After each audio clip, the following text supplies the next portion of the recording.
একদম বিস্কুটগুলো পারফেক্ট তৈরি হয়ে গেছে। আপনারা রাখছি, নিশ্চয়ই বুঝতে পারছেন কতটা সুন্দর হয়েছে।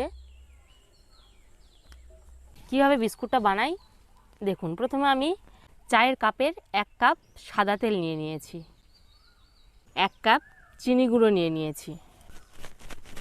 তেল আর চিনিটাকে ভালো করে মেখে নেব। হাফ চামচ বেকিং পাউডার দিলাম, স্বাদ মতো লবণ দিয়ে দেব।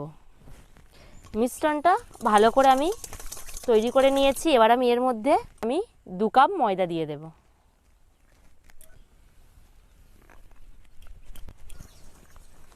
আর ময়দার সাথে মিশ্রণটা ভালো করে মেখে নেব।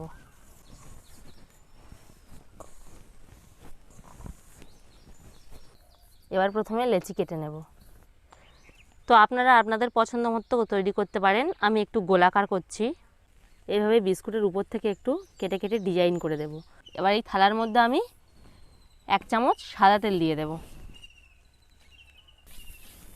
সাদা তেলের উপর অল্প করে আমি ময়দা ছড়িয়ে দেব।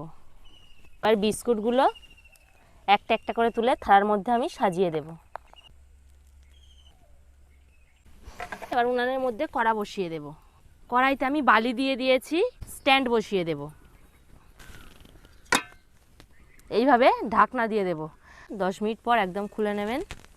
তো এবার আমি বিস্কুটটাকে ঠান্ডা করে আপনাদেরকে দেখাবো।